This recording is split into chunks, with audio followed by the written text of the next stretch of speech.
La campagne électorale provinciale n'est pas encore déclenchée, mais c'est tout comme. L'actualité politique des dernières heures est assez riche et on en parle avec Philippe Dubois. Bonsoir. Bonsoir. On commence avec cette candidate libérale, Anne de Blois, qu'on voyait apparaître il y a presque 24 heures à peine dans Charlesbourg. Et finalement, elle a été retirée parce qu'il y a des propos tenus sur les réseaux sociaux qui ont refait surface. On va entendre, si vous le voulez bien, la directrice générale du PLQ que j'ai rencontrée hier à la permanence du PLQ qui nous parlait de l'impact des réseaux sociaux dans le choix des candidats. Les médias sociaux, c'est accessible à tout le monde. Alors, n'importe qui, finalement, dans son salon, peut se déclarer analyste ou peut faire parfois des déclarations qui sont un peu plus controversées. Fait que c'est sûr que nous, ça représente un peu un défi supplémentaire de recherche. Il faut quand même qu'on sache un petit peu qu'est-ce que nos candidats qui sont approchés ou qui nous approchent, c'est quoi un peu leur historique de médias sociaux. Est-ce qu'on l'a échappé dans ce cas-ci?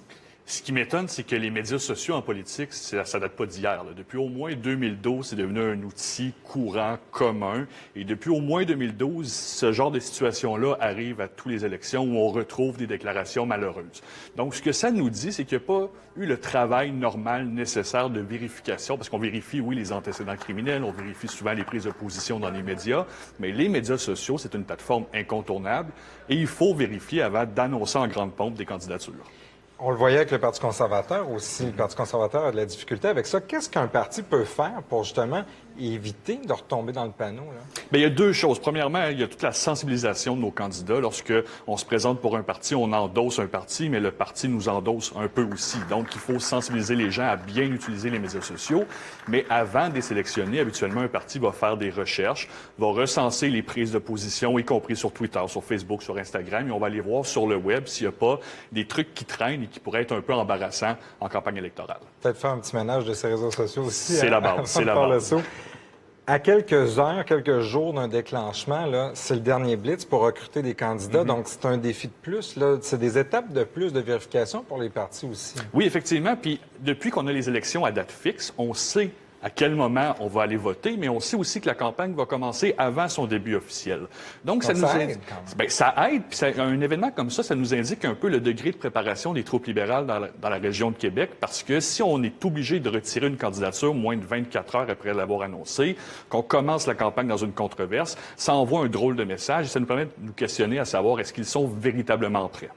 On voyait justement hier, dans les 18 circonscriptions de Capitale-Nationale, Chaudière-Appalaches, il manque 10 libéraux annoncés, 8 péquistes. Qu'est-ce que ça dit, ça, de ces deux vieux partis-là?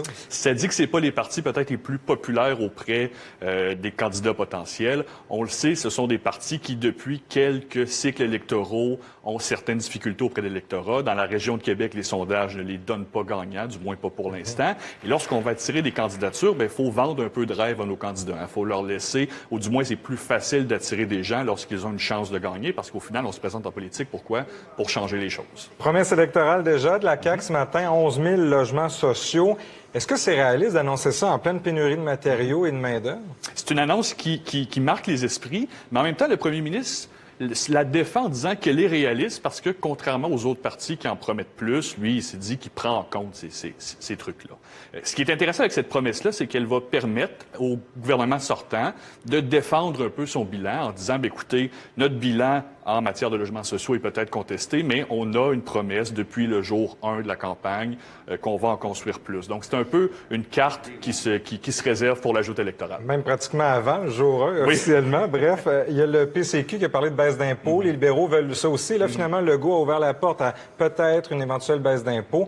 Est-ce que c'est vendeur encore en 2022? On y croit vraiment? C'est-à-dire que le cynisme est incontournable en politique maintenant, puis ce genre de promesse-là, oui, ça peut parler à certains segments d'électorat. Ça peut aussi en rebuter certains en disant, c'est un peu le même discours. Évidemment que les élections arrivent, ils nous promettent des baisses d'impôts. C'est un peu comme quand l'essence augmente à la veille d'un long congé. On s'y attend un peu, mais clairement, ça doit parler à certaines personnes. Vraiment. Philippe Dubois, toujours clair. Merci d'avoir été là. À bientôt.